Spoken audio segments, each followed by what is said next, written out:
Thank you. That's awesome. Awesome. Well, let's go to work. Here we go. Please continue. Although I'm hoping to distract you for the next 15 or 20 minutes, distract you completely. Good afternoon. And thank you for dedicating your time to the work of the chamber, in the chamber, and the work that all of you do in order to get Virginia into high gear. And so thank you. Barry, thank you for the kind introduction. It's just such a pleasure to continue to work with the chamber and its leadership.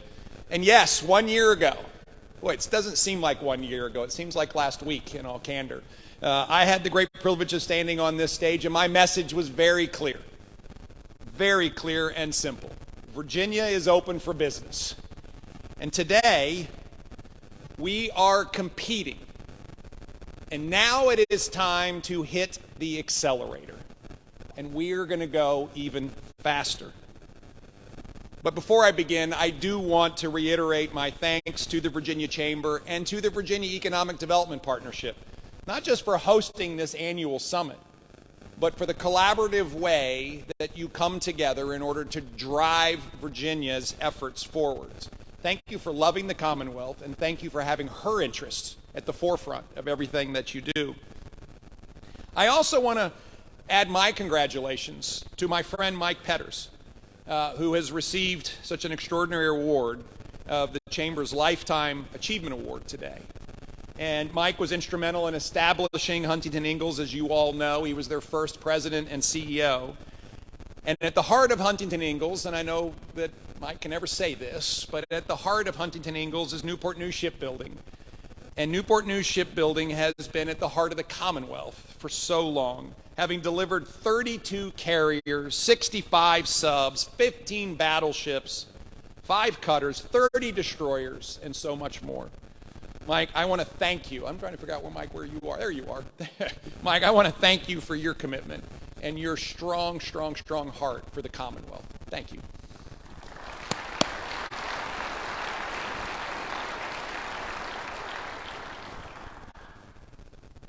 Yes, 1 year ago, we stepped into a new day into Virginia and launched our Day One game plan, focused on 5 key areas: cutting taxes and cutting costs for families, keeping our communities safe, reinvigorating job growth, restoring excellence in education, and making government work for you.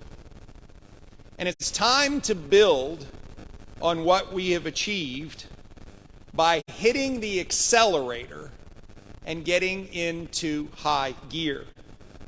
In order to make Virginia the best place to live, work, and raise a family, we must grow. We must grow our workforce. We must grow our capabilities. We must grow investment. We must grow businesses. We must grow. But government cannot and should not be solely responsible for growth in Virginia's economy. Only by working together, by partnering with organizations like the Chamber and all of you industry leaders, can we create a best-in-class business environment to create the economic juggernaut that Virginia should be, a business climate where Virginia doesn't just compete, but Virginia wins. Now, as your partner, one of my key focus areas is making our government work better. You just had a chance to see over the course of your time together a number of our extraordinary cabinet members. You know, we got to work right out of the box on day one. We got to work with the Virginia Employment Commission, where we completely re-engineered the processes that they undertake, and we cleared nearly 900,000 backlog claims, reducing it by 87%. And we also went to work at the DMV. And since day one, we have cut wait times from over 40 minutes to less than 15 minutes. And so now you can get into the DMV and get going just as fast as you can check your rates at Geico online. And as your partner, You have our commitment to continue this march to a more efficient and more effective government. We can do this better. And over the last 11 months, the Commonwealth has attracted some great companies. Great companies like Lego and Boeing and Raytheon and Rocket Labs to Wallops Island and plenty. They all now call Virginia their home. And we've announced expansions for existing Virginia businesses. So many of them, I hate to mention them because I'll leave somebody important out. But companies like Thermo Fisher and Hilton and Coronado Global Resources and AeroFarm and Drone Up and more and more and more, all of these companies are not only keeping their home in Virginia, but they're building new houses to go along with them. I want to stop for a minute and I want to recognize Team Virginia. This is a public-private partnership created by the VEDP and the Chamber that has transformed the way that we engage with site selectors and transformed the way that we recruit companies to the Commonwealth. I want to thank all of you for your engagement. We need you. It's working. And through all of your work, for the first time in history, Site Selection Magazine recognized Virginia as the most attractive place to locate and grow a business. Now, we should clap at that, don't you think? Now, you've heard me say before, and I will repeat it, even when we're ranked number one, that while I am proud of these recognitions, rankings are great, but performance matters. And winning is relative. And let me repeat that again. Winning is relative. We actually have to beat people in order to win. And we compete every day against the best. The best. North Carolina, South Carolina, Tennessee, Georgia, Florida, Texas. These are the states we compete against day in and day out. They are the fastest growing states in the nation. And competing with them is not AAA ball, it's the major leagues, it's not the JV, it is the varsity. And so to compete consistently at that level, we must hit the accelerator. You see, Virginia's sluggish economic performance in years past, paired with more people leaving Virginia for these states, is simply a losing combination. While we consistently rank high, we are still losing out on transformational projects to North Carolina and Georgia and South Carolina and Tennessee and Texas. And when looking at the actual employment growth for the decade that ended in 2019, Virginia was ranked 25th, Texas was ranked 6th, North Carolina 14th, Tennessee 13th, Georgia 12th, South Carolina 11th. We have to do better, folks.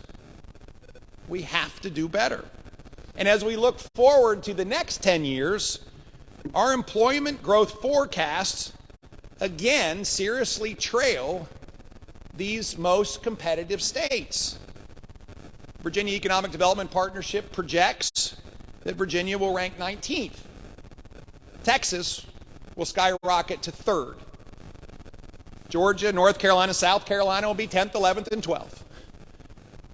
And in the most recent fiscal year, there were over 7,000 economic development projects that were announced across the country, and they represented over 600,000 jobs and almost $400 billion in capital investment. And Virginia's share was 3.4%, while North Carolina was nearly double at 6.4%. Texas was at 8.8%, Georgia at 6.7%, Tennessee at 4.7%. Again, we must do better. It's time to hit the accelerator. Competing to win starts with taxes. And that's both corporate and individual taxes. Why are North Carolina and our competing states winning? Because these states either have or are bringing down their taxes. Again, both corporate and personal. And while I was so proud to sign our budget in June, which included $4 billion in tax cuts for Virginians, 4 times bigger than anything we've ever done, I am committed to do even more. Otherwise, we will find ourselves relegated with those high-tax, high-cost states that are being left behind. In addition to putting us on a path to a more competitive tax structure, we must stop talking about what needs to be done and start doing it. A lot more of it. Train a workforce that businesses will hire, double down on business-ready sites or triple down, roll back burdensome regulations, provide affordable and reliable energy, and build attainable, accessible housing that Virginians can afford.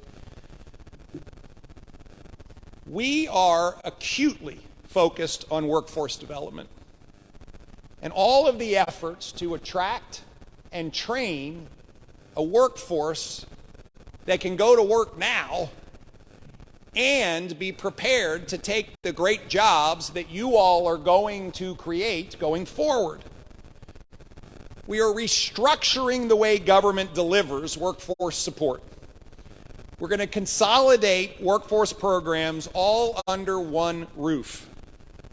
Workforce development is currently spread out over 6 cabinet secretaries, 12 state agencies, 25 workforce programs, with over 1,500 training programs, spending roughly $485 million in federal and state resources. And I can tell you, we do not get an A. I believe in A's. And so we are going to consolidate all of this under one roof. And we are going to be efficient. We are going to be effective. And finally, we are going to measure outcomes. Not by how many people get trained, but by how many people get a job. That is the measure we are all after. And we need to train to the job as opposed to train to train. You know, we can't focus on workforce without focusing on education. And that starts with getting our students prepared to succeed in the classroom and beyond the classroom. I know we want every student, regardless of background and zip code, to graduate high school ready for what comes next. And what comes next will look different from person to person. But every student should have the opportunity to graduate with an industry-recognized credential in a relevant field. That means meaningful credentials that will help every student in Virginia land that first job, and the next, and the next, and the next. And friends, I know this is possible for our students because I've seen it in action. Just a few months ago, I had the opportunity to visit Southside Virginia Community College and the Mecklenburg County Public School System's joint effort, and I had a chance to meet with a number of their dual enrollment students. These students are not just reading about HVAC repairs or welding safety. They are actually fixing the wiring in an air conditioning unit or putting on their welding gloves and going to work. They will graduate with an opportunity to jump right into an in-demand, high-wage, rewarding career. Every kid in Virginia deserves that opportunity. And so, our upcoming budget will prioritize expanding these career pathways for students by launching multiple dual enrollment acceleration programs in partnership with our community colleges and local schools so that we can get on this path for, yes, more students to earn an industry-recognized credential on our way to make sure that every student in Virginia graduates with an industry-recognized credential. Friends, we can do this, but more importantly, we must do it. We must do it.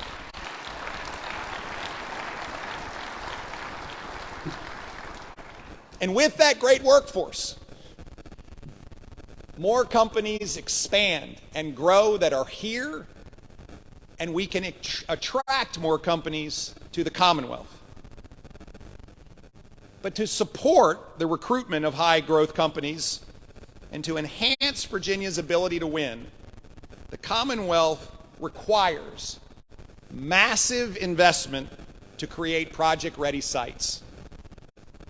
Despite all of our attributes, the Commonwealth's Mid-Atlantic location, and yes, a strong talent pool, our extraordinary port, great transportation infrastructure that we're continuing to invest in, our right-to-work status, which is unique, and we will never compromise on, and a top-ranked higher ed capability, Virginia often is not selected by businesses, particularly by manufacturing projects, because mega sites aren't ready.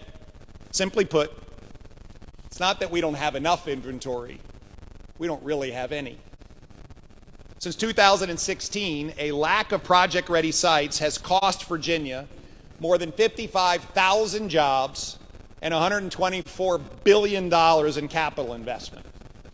Those are startling numbers. 55,000 jobs and $124 billion in capital investment.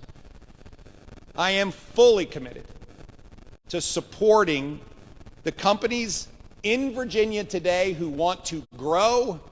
We will work to find a site for you and to bring more companies to Virginia. And to do so, we must first make sure that all of you and all of those other companies have somewhere to go. So in June, I signed a budget which included $150 million to prepare business-ready sites. But we have to do so much more. We are behind, we are not closing the gap, and those most competitive states continue to pull away. So next week, I will propose an additional $350 million for a total of $500 million to secure Virginia's position of having the best sites in the nation.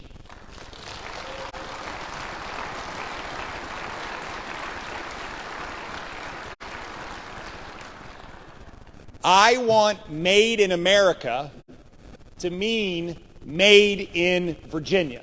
That's what we want.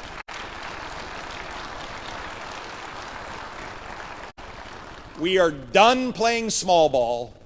We're going to play to win. That's what we're going to go do. Friends, we must compete. We must cut taxes. We must increase talent. We must build mega sites. We must streamline regulations. We must chart a path for an all-American, all-of-the-above energy plan. We must support world-class education. We must foster attainable and accessible housing. We must make our neighborhoods safe and healthy. And we must make government more efficient and more effective. But to realize this vision, Virginia needs all of us to work together. This cannot and should not be government's responsibility. Our partnership with all of you and the Chamber is essential for Virginia to win.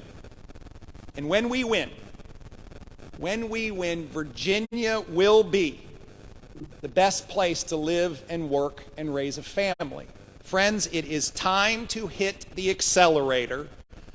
God bless you, and let's go to work. Thank you all very much.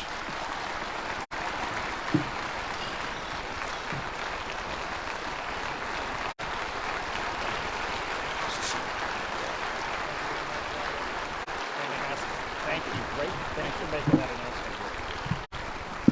We appreciate the governor making this significant announcement.